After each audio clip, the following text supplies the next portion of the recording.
Selamat siang teman-teman, selamat datang kembali di channel Penutupan, di mana di sini kita memvideokan ataupun video-video ini berisi kegiatan kami sebagai kultivator, yaitu praktisi bela diri KRW.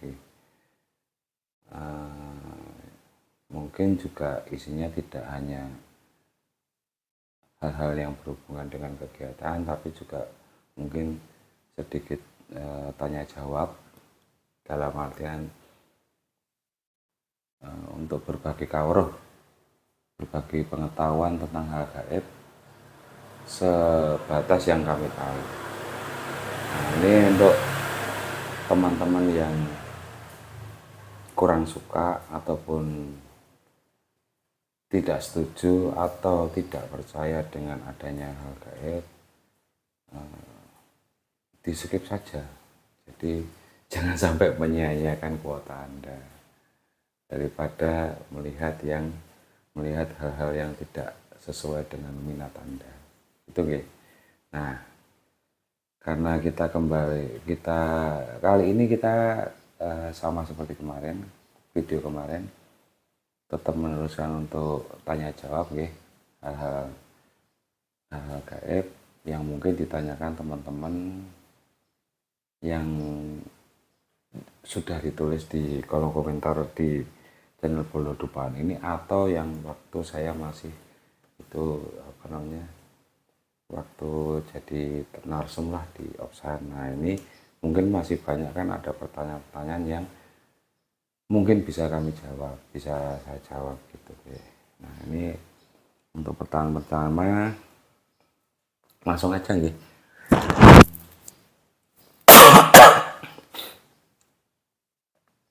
Untuk ini yang ditulis di channel yang di video yang kemarin itu diminta untuk membahas saranjana. Nah, ini setahu saya jujur baru sekali saya pernah gosok mau ke sana, dan itu pun diajak temen gitu. Jadi istilahnya apa ya, belum menjelajah secara kemana-mana itu belum. Jadi cuma sebentar aja, sekilas istilahnya saya lihat. Nah, mungkin nggak bisa menjawab yang bikin marem ya jenengan yang tanya ini. Jadi yang setahu saya itu cuma di sana itu, ini setahu saya sekali lagi setahu saya ya, sepaham saya, di sana itu bukan kota besarnya, itu setahu saya. Jadi selain selain Saranjana itu ada kota yang jauh lebih besar. Kalau malah saya bilangnya itu Saranjana ini kota pelabuhan atau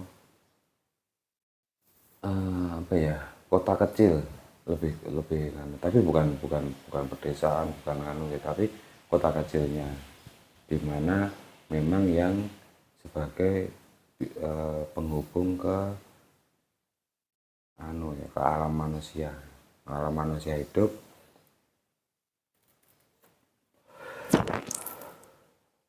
Mungkin istilahnya itu makanya ada sempat itu ada yang berbagai konser ataupun beli barang-barang yang berasal dari alam manusia seperti itu setahu saya. Kalau ada yang berbeda pendapat monggo saja sih, tapi setahu saya seperti itu. Dan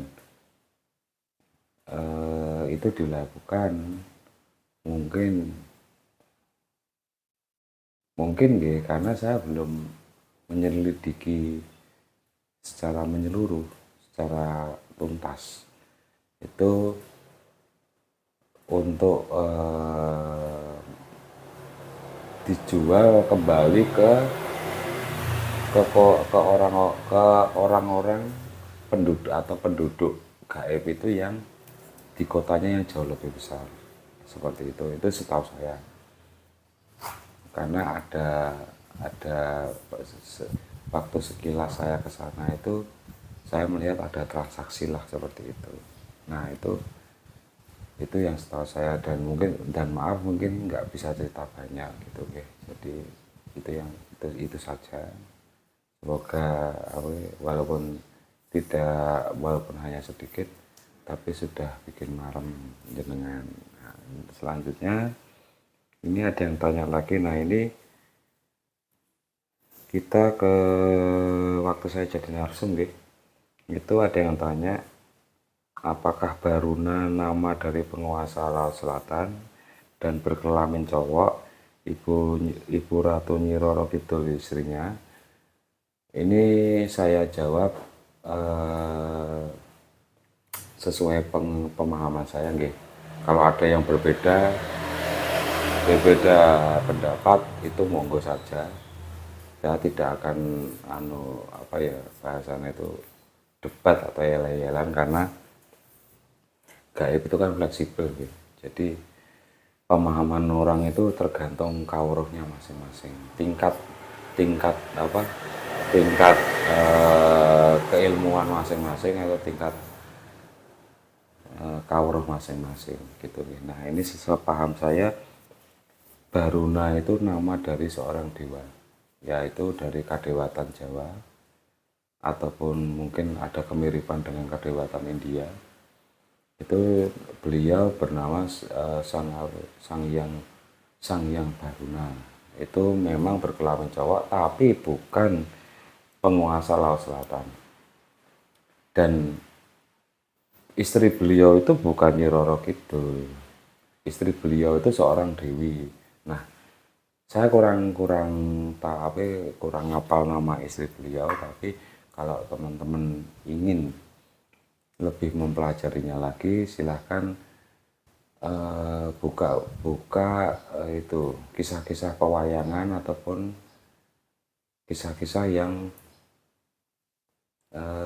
ada hubungannya dengan kadewatan Jawa, mitologi dewa-dewa Jawa.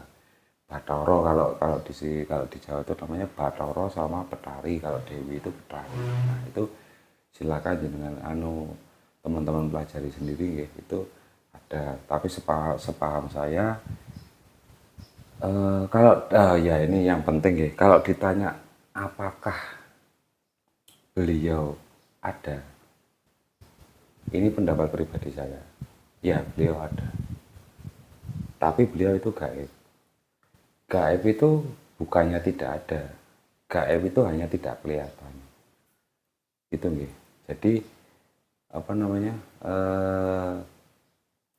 seperti angin itu tidak kelihatan, itu bukan berarti tidak ada. Kenapa kok, terus ada pertanyaan, kenapa kok tidak pernah jedul atau tidak ada orang lain yang istilahnya itu tidak banyak orang yang mengetahui atau ketemu beliau? Ya statusnya beda, dewa sama manusia itu statusnya beda. Manusia itu non sewu bahasanya itu istilahnya derajatnya itu sama makhluk suci aja di bawah mereka, statusnya itu beda. Ini monggo ya, kalau ada yang berbeda pendapat silahkan, monggo aja. Ini saya hanya mengungkapkan ini pribadi saya, ini setahu saya aja, sepemahaman saya saja. Manusia itu tidak hanya lebih tinggi dari hewan statusnya, dengan makhluk suci pun masih di bawahnya. Ada yang berani, kalau beberapa orang yang punya nilai bagus banget, yang pula punya nilai yang istilahnya itu mulia, itu derajatnya diangkat oleh Tuhan melebihi makhluk lain, ya bisa. Tapi untuk kebanyakan atau seluruh manusia tidak. Itu sepemahaman saya nih. Monggo. Tapi saya bukan pendakwah, bukan penceramah.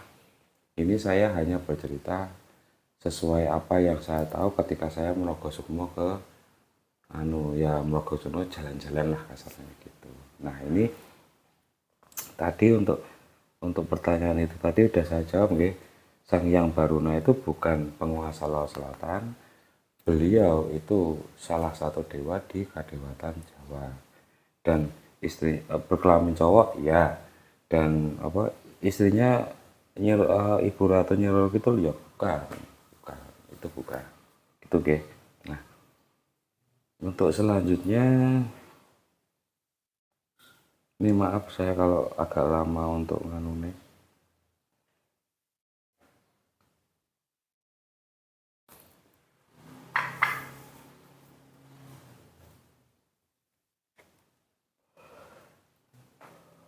Saya harus mencari ya yang kira-kira bisa saya jawab gitu nggih. Mohon maaf.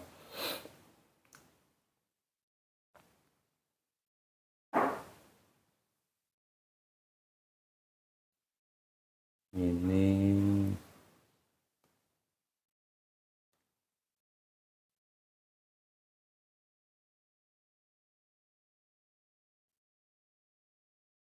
karena mencelat agak agak lama yang nyari ini.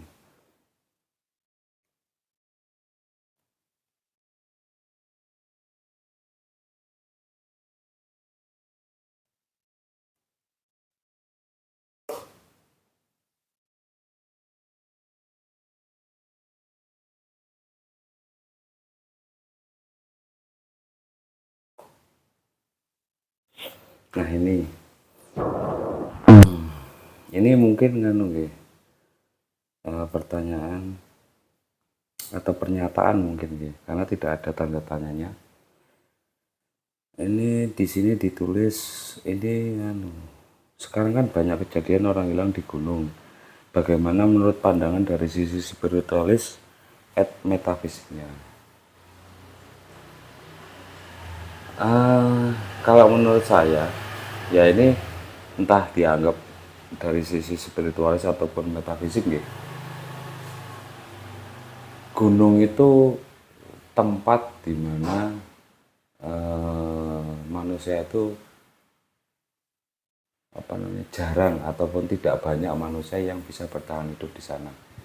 Masih banyak sisi-sisi alam liarnya di sana, makanya kebanyakan itu ditinggali oleh makhluk-makhluk gaib seperti entah itu dari golongan demit, siluman ataupun iblis.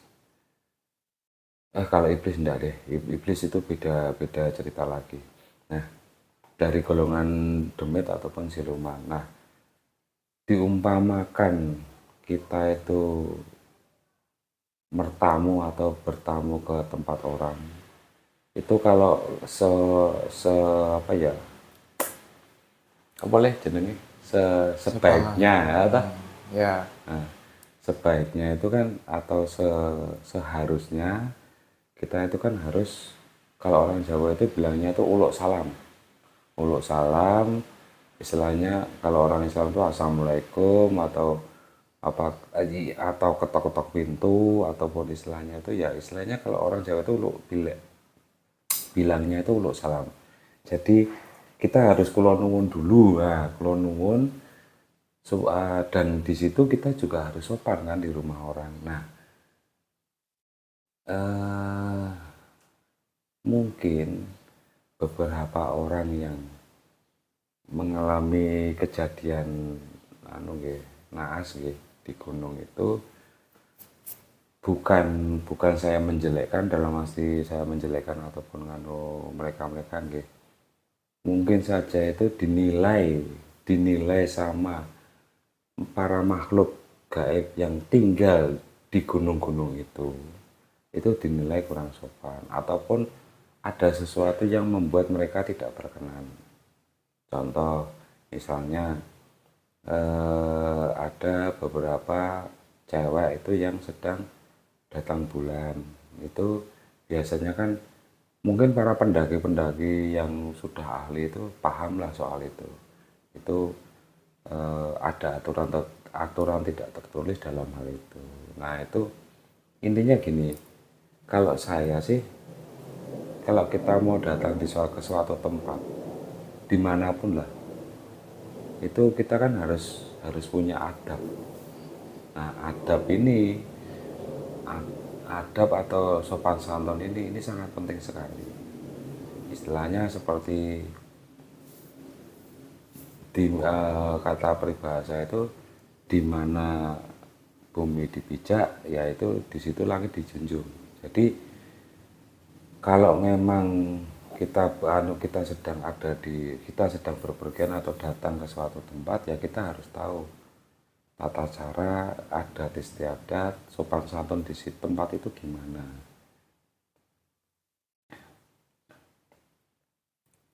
Jangan bawa pemahaman Anda itu ke tempat yang baru Anda datangi. Karena mungkin pemahaman Anda itu bisa bertolak belakang dengan pemahaman yang ada di tempat itu, dan itu bisa saja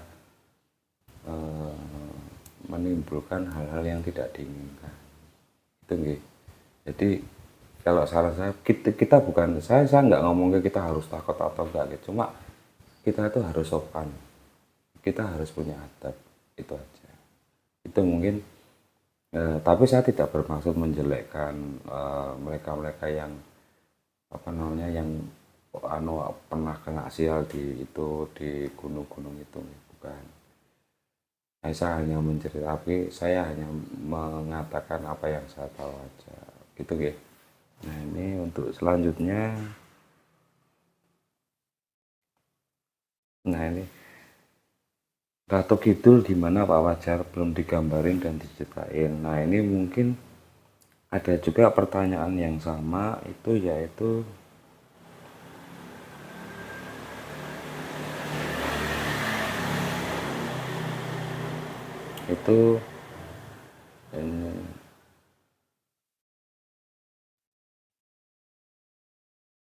mana ya?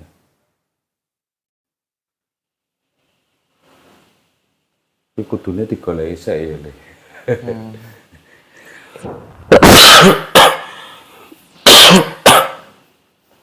Ora apa-apa lah.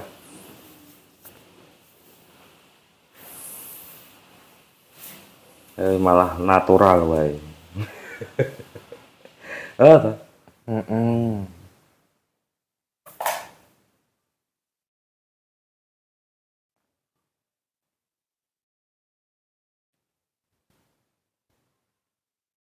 nah ini ada yang sama dengan yang ini. Oh, ini perbedaan Ratu Kidul dengan Nyi Roro Kidul gitu gitu. Nah ini mungkin sama dengan yang tadi. Nah itu kalau menurut saya nggih, sekali lagi ini sepemahaman saya. Apabila ada yang beda ataupun tidak sama, kalau misalnya itu monggo-monggo saja. Sudut pandang setiap orang itu bisa beda-beda gitu nih. Saya tidak akan berdebat soal itu, monggo saja. Nah, kalau setahu saya itu Ratu Kidul itu wujudnya dengan Nyi Roro. Kalau Nyi Roro Kidul itu kan banyak gitu. Jadi kan wujudnya bisa macam-macam. Seperti kemarin saya cerita itu ada yang berwujud seperti Buto Wedok gitu, itu ada yang berwujud seperti Putri Duyung, mermaid itu, atau ada juga yang seperti siluman ular. Nah itu sebetulnya memang bentuknya macam-macam, banyak sekali. Itu setahu saya. Jadi apa ya?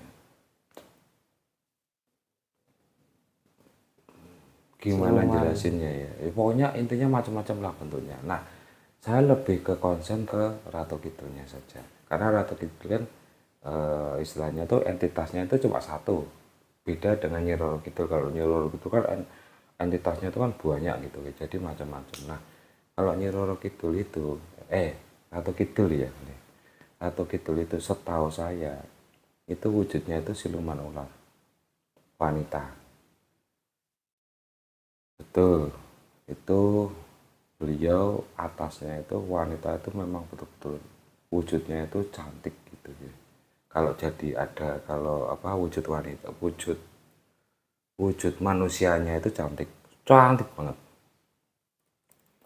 Wajahnya, hidungnya mancung, bibirnya tipis, kulitnya putih, pipinya kayak bayi. Istilahnya itu cantik seperti itu. Rambutnya panjang lurus, matanya lentik banget itu. Itu wujud manusianya.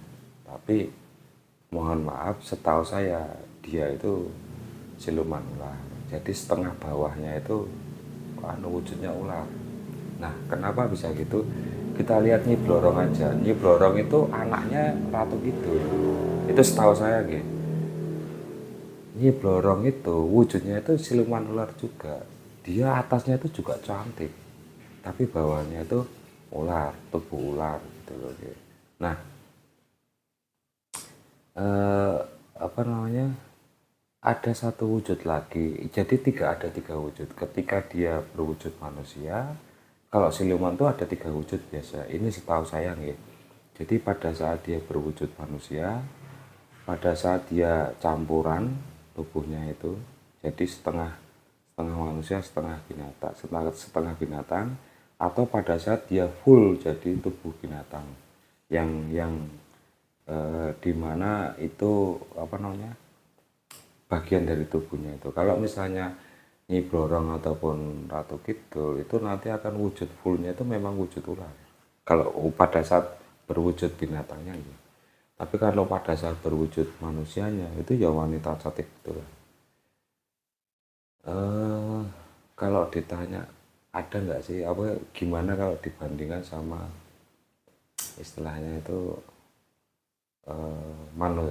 cewek-cewek manusia yang cantik-cantik artis-artis mungkin atau anu yang jelas masih masuk salah satu apa ya sebagai jajaran top dunia lah ya, menurut saya loh itu betul-betul cantik makanya banyak yang kepincut sama sama dia sama Nyi Blorong pun banyak sama Nyi Blorong pun banyak yang kepincut gitu loh itu hal lumrah sih bagi saya untuk orang manusia-manusia yang mungkin kilaf ya kilaf ataupun istilahnya itu sudah nekat untuk kadang itu pesugihan ataupun nganu. Kalau ini, oh ya, terus ini kalau ada yang membantah hal ini, ya monggo saja. Itu kan ini kan pendapat saya. Kalau ada yang berpendapat lain, ya silahkan, monggo saja. Saya nggak akan mendebat itu, monggo saja. Tapi ini setahu saya, sewaktu saya ngerogoh sukmo ke Keraton Kidul dan melihat-lihat. Sudah kemarin sudah saya bilang sekali lagi saya katakan saya tidak bisa melihat gitu ya. Mata-mata gaib saya atau mata ketiga saya itu buta. Jadi saya hanya bisa merasakan dan saya saya merasakan itu menggunakan energi gitu. Nah, tapi memang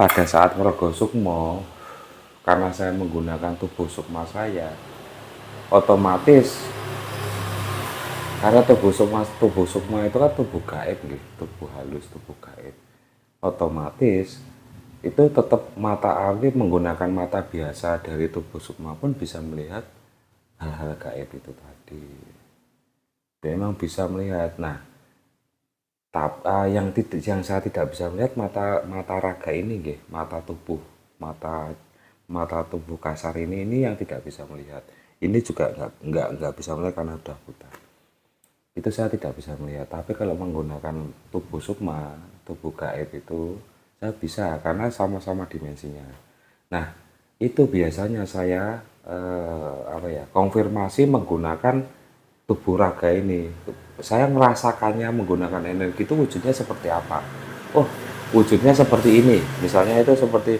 yaitu tadi siluman ular oh, berarti apa yang saya lihat menggunakan mata sukma saya ini itu ternyata sama dengan apa yang dirasakan oleh tubuh raga saya ini gitu ya itu sepaham saya jadi kalau Nyi Roro Kidul wujudnya banyak sekali karena apa macam-macam lah, wujudnya itu macam-macam karena jumlahnya itu banyak sekali. Itu ya Anda bayangkan saja satu samudra Hindia itu terbagi beberapa wilayah, beberapa banyaknya wilayah itu aja. Itu nanti di setiap wilayah itu ada satu Nyi Roro Kidul yang berkuasa di sana atau menguasai atau istilahnya itu mengatur itu. Nah, terus selanjutnya, nah ini mungkin yang terakhir ya untuk video kali ini. Nah, nanti apabila ada kesempatan lagi kita lanjut lagi. Nah, ini untuk yang terakhir saja. Terus ini ada yang memberikan pernyataan. Di sini ditulis ini enggak tahu ini Mas atau Mbak gitu. Ini menulis, oh pantesan beberapa hari yang lalu saya melihat di channel sebelah ada narsum yang cerita soal pesugihan jual umur ke pantai selatan, tapi udah nggak bisa. Katanya udah ganti penguasa alias Nyai Roro Kidulnya udah ganti. Nyai Roro Kidul yang suka ngasih pesugihan dan meminta-minta tumbal udah pada dihukum. Jadi sekarang Nyai Roro Kidulnya udah pada diganti yang baru dan penguasa yang baru tidak boleh bersekutu dengan manusia dengan cara pesugihan dan minta tumbal. Nah, ini mungkin bisa saya sedikit nambahi sepaham saya gitu. Ini memang benar seperti ini sepaham saya. Monggo silahkan kalau ada yang sekali lagi kalau ada yang berpendapat berbeda monggo saja gitu. Setahu saya sekarang ini memang seperti itu, sudah tidak bisa sudah tidak ada praktek pesugihan dari Laut Selatan. Ini setahu saya karena aturannya beda.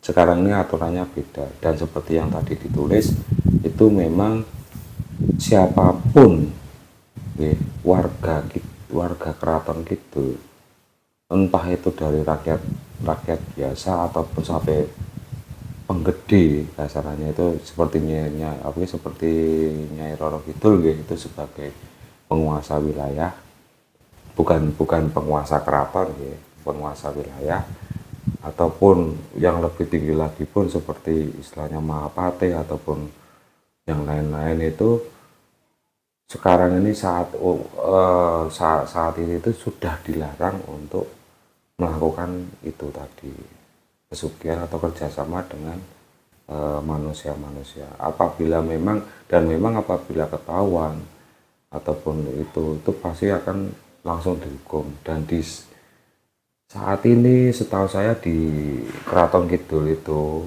di Samudra Hindia itu ada penjara gaib. Penjara gaib itu yang mana digunakan untuk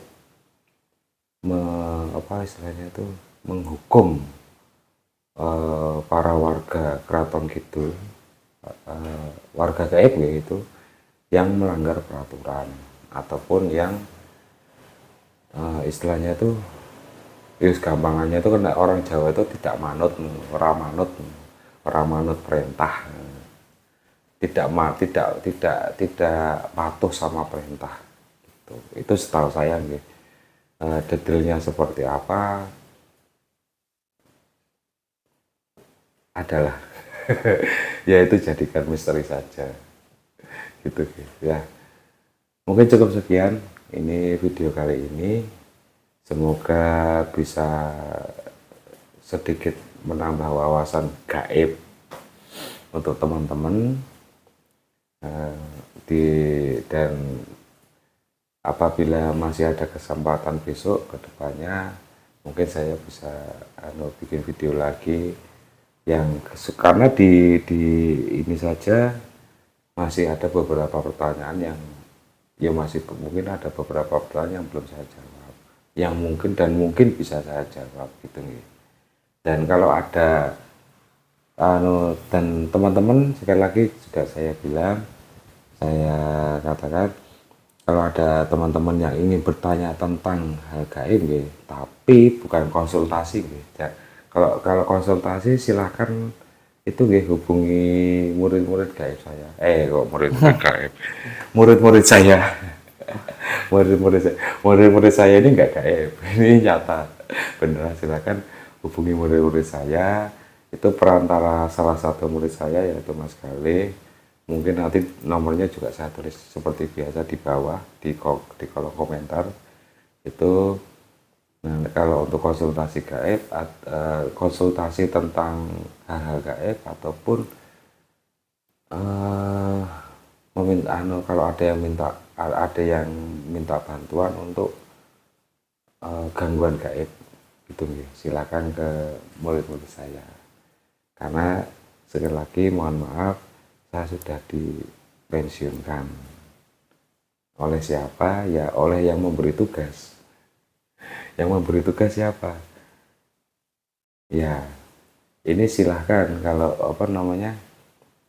tidak dipercaya pun monggo saja. Karena kan saya kami tidak pernah narik, tidak ada niat apapun, hanya menjalankan tugas untuk bertolong itu tadi. Yang memberi tugas kami siapa? Ya beliau yang di atas, yaitu Tuhan. Itu aja.